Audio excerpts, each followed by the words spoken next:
तुम्हाला मध्ये नॉनव्हेज प्रेमींना नॉनव्हेजची आठवण होऊ नये म्हणून ही खास रेसिपी मुटकळ्यांचा रस्सा. तो तुम्हाला नॉनव्हेजच्याही मागे टाकेल. हे बघा, तुम्हाला मी दाखवते आहे. मुटकुळे छान शिजले आहेत आणि त्याचे पीससुद्धा मटणासारखेच लागतात. चला तर मग आता मध्ये आपले स्वागत आहे. आज मी नॉनव्हेजच्या तोडीस तोड तुम्हाला भाजी करून दाखवणार आहे. तुम्हाला नॉनव्हेजची आठवणही येणार नाही. त्यासाठी मी घेतलेले हे मसाल्याचे साहित्य: खोबरं, कांदा, कोथिंबीर, टोमॅटो, अद्रक लसूणची कुटलेला आहे, कढीपत्ता, हिंग, मीठ. त्याच्यामध्ये मी गरम मसाले, खडे मसाले घेतले आहेत: वेलची, वेलदोडा, लवंग, काळे मिरे आणि दालचिनी. इकडे मी तिखटासाठी धने जिऱ्याची पावडर, लाल तिखट आणि हा आमचा घरगुती मसाला. आता चला तर मी ते गॅस मंद आचेवर खोबरं. आपल्याला श्रावण महिन्यामध्ये नॉनव्हेजची आठवण येऊ नये म्हणून मी ही तुम्हाला खास रेसिपी दाखवत आहे. खोबरे छान सोनेरी कलरवर भाजला आहे. आता आपण पुढचं कांदा पण लाल करून घेऊया. हा मी काढून कांदा हा मी भाजते आहे. तोही सोनेरी कलरवर भाजायचा आहे. त्याच्यानंतर त्यात मी टोमॅटोही भाजून घेणार आहे. कांदा चांगला लाल रंगावर होत आहे. त्यात मी आता टोमॅटो पण थोडा भाजून घेते आहे. म्हणजे ग्रेव्हीला एकदम छान रंग येणार. कांदा टोमॅटो चांगला एकजीव झाला आहे. त्यातच मी आता कोथिंबीर बी टाकते आहे.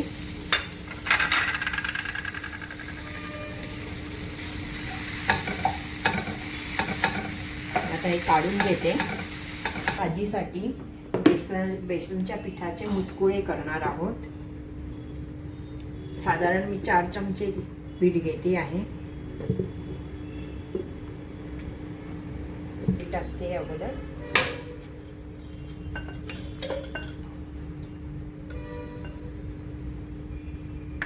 ओवा मी बेताने काढून ठेवलाय.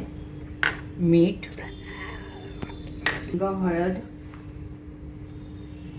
यामध्ये मी धने जिऱ्याची पावडर, घरगुती मसाला आणि काश्मीरी लाल तिखटही घेतले आहे. हे तयार करते आहे. घट्ट मुटकुळ्यांचं पीठ करते आहे. बेताने पाणी हळूहळू घालून तुम्हाला ते करायचं आहे. घट्ट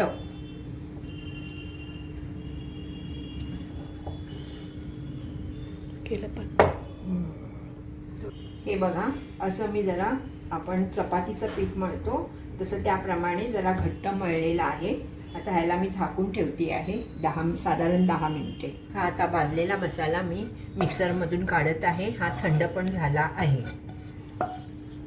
10 मिनिटं झाली आहेत. आता ह्याचे मुटकुळे परत थोडंसं मळून घ्या आणि त्याचे मी मुटकुळे आता तयार करत आहे.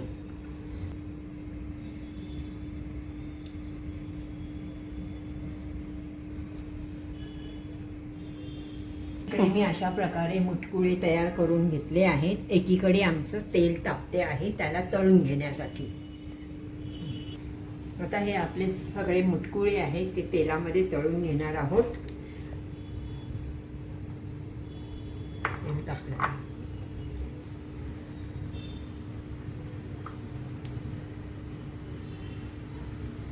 हे बघा, सोनेरी अंगावर छान मुटकुळे तळून झाले आहेत. ते आता आपण काढूया. तेल घेतले आहे, ते तापले आहे. आता आपण रेसिपी करूया कालवणाची.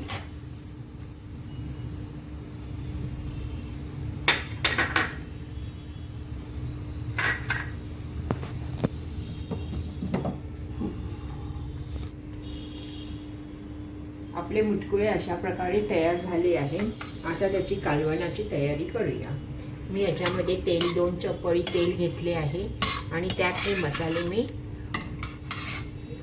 धने जिरे पावडर, हळद, लाल तिखट आणि घरगुती मसाला हा मी टाकते आहे.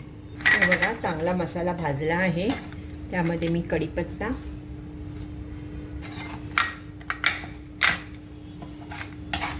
आणि अद्रक लसूण पेस्ट टाकते आहे.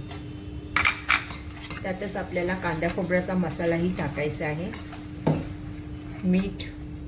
मसाला हा असा चांगला बारीक आणि एकजीव झाला आहे. तो आता आपण तेलामध्ये घालूया.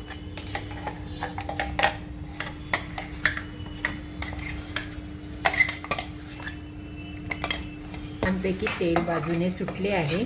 त्याच्यामध्ये मिक्सर धुवून मी पाणी टाकते आहे.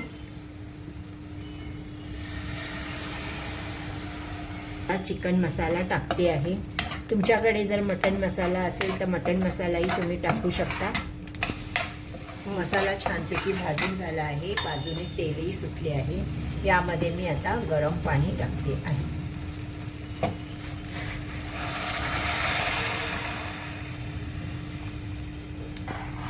हे बघा आता आपण याच्यामध्ये गरम पाणी टाकलेले आहे. उकळी आली की आपण मुटकुळे शिजण्यासाठी घालायचे आहे. उकळी छान आली आहे. आता आपण त्याच्यामध्ये मुटकुळे सोडूया.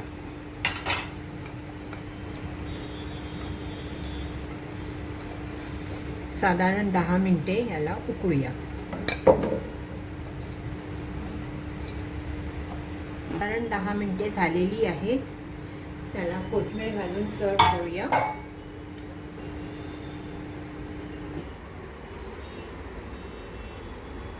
हे मी आता सर्व करून घेत आहे.